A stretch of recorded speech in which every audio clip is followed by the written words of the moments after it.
All right, we are live on Instagram and on Facebook. Can I start a business as a US citizen? We're going to be talking about that question today. Hi, y'all. Thanks so much for joining me. If you're watching this live, thanks so much. And if you're watching it on the replay, you can type hashtag replay. In the next 15 minutes, I'll be sharing with you what you can do to start a business as a US non-citizen.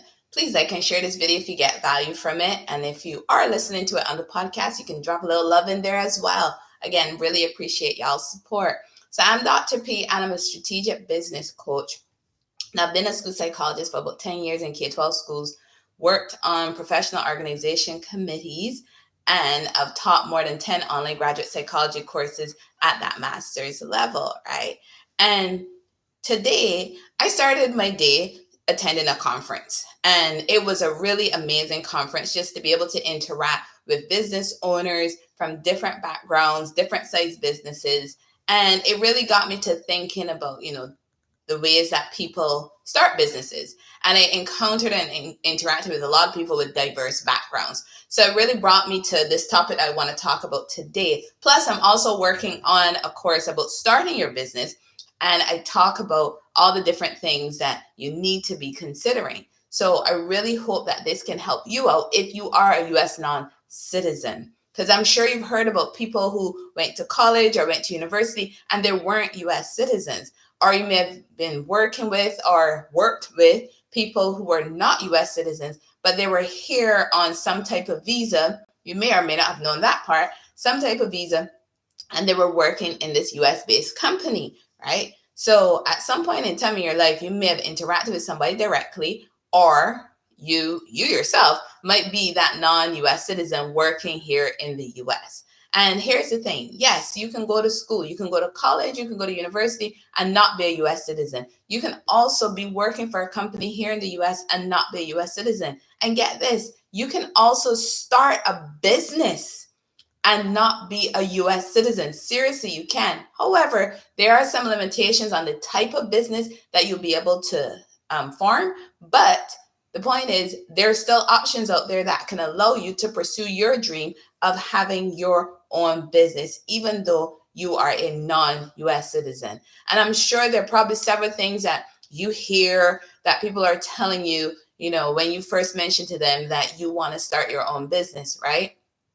And when it comes to starting your business, again, you hear a lot of different things. You got to be able to, read through all of that information. So as a US non-citizen, do not give up on your dream of starting a business in the US from what people are telling you. You really should be doing your own research. Hell, even from watching this video, I highly recommend that you don't just take what I'm telling you, go out there and research it for yourself, because you need to know for yourself whether or not you can truly start your business as a non-US citizen.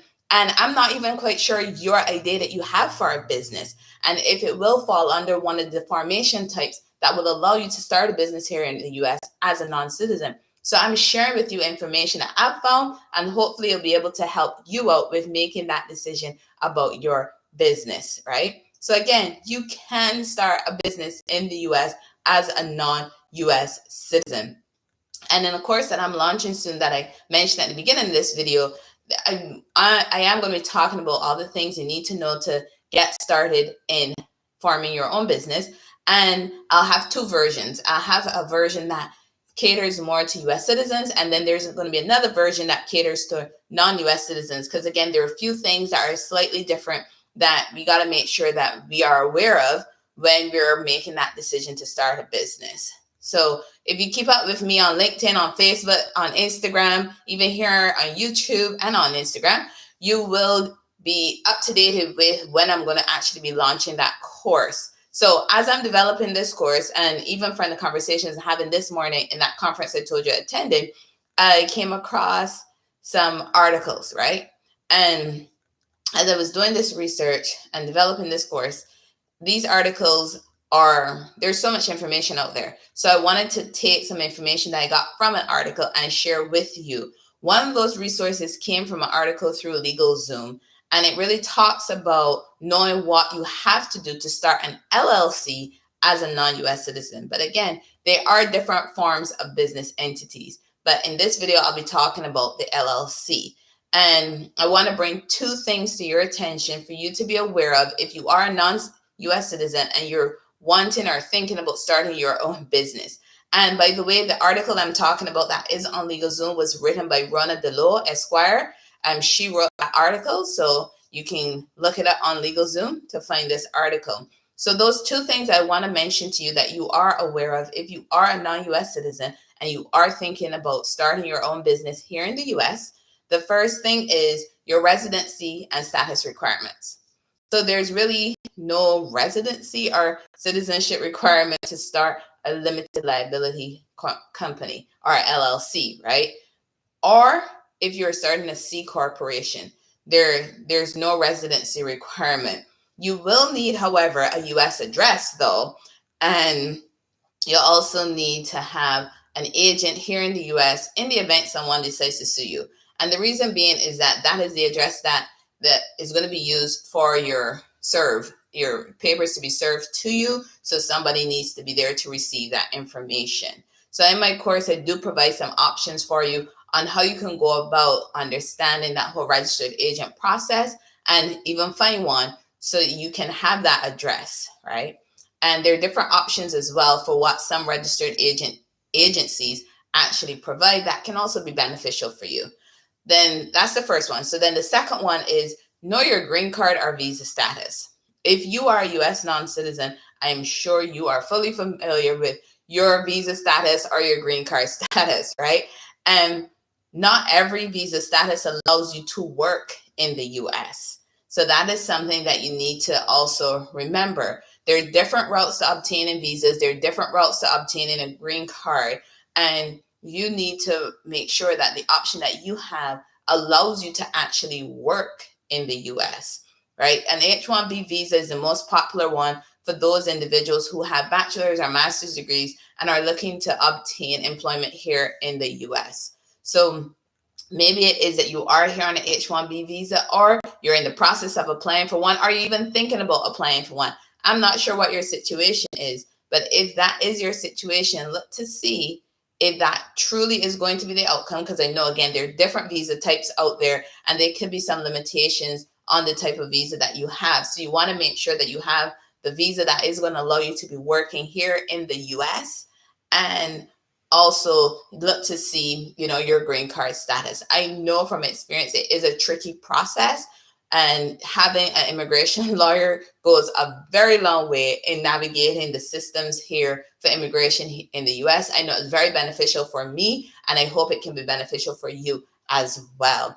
And feel free to reach out if you have questions. I might be able to point you in the right direction there. So just make sure that, again, you know your unique situation and that you can work with an immigration lawyer that can help you figure out what your visa status is. So that way, as you're having that hope and dream of starting your own business here in the U.S., that you're already starting on the right foot.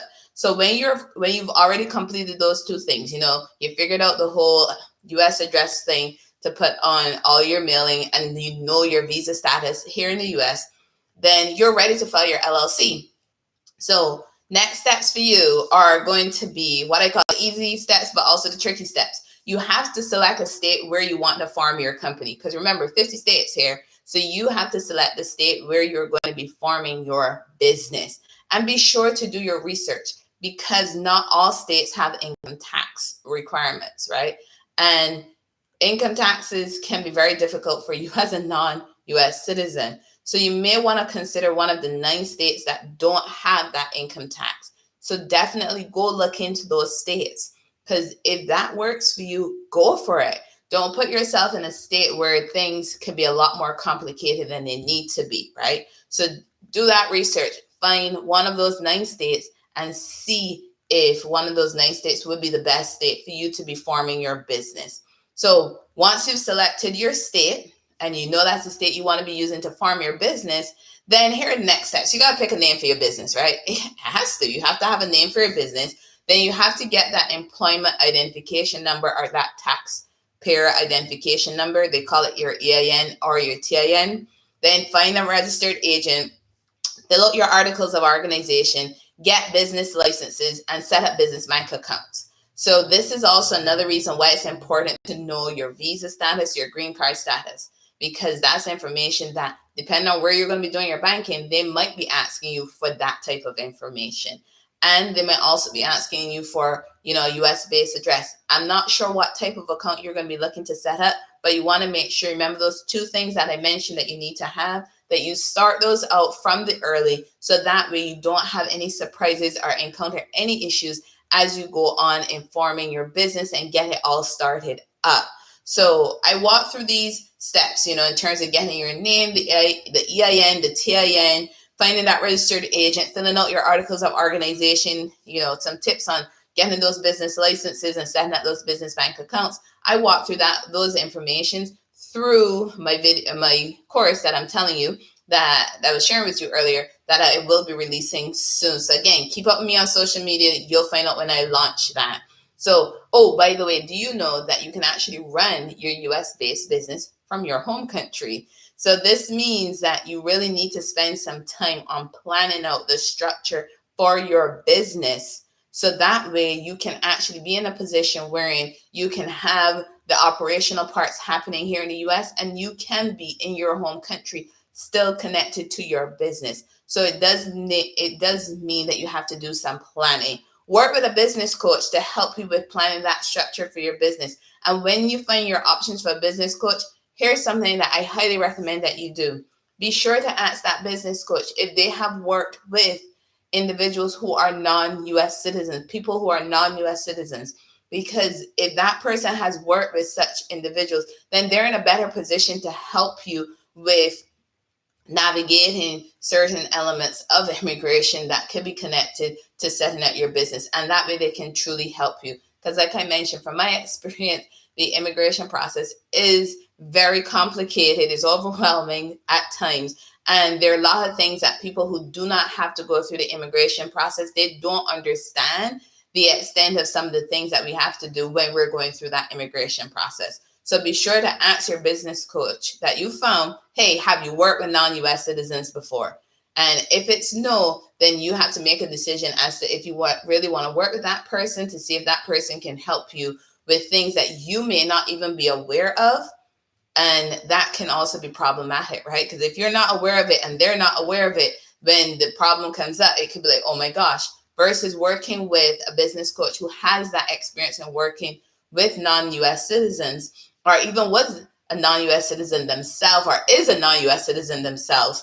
That person is in a better position to help you with navigating certain nuances, like I mentioned, about the whole immigration process and being a business owner. So I really hope that this has helped to motivate you, and that idea that you have for starting, building, and running your own business, even though you're a non-U.S. citizen, that you are not going to just take it and tuck it away, that you're going to run with it and get out there and start the business of your dreams here in the US, if this is where you want to be starting your business. So thanks so much for joining me.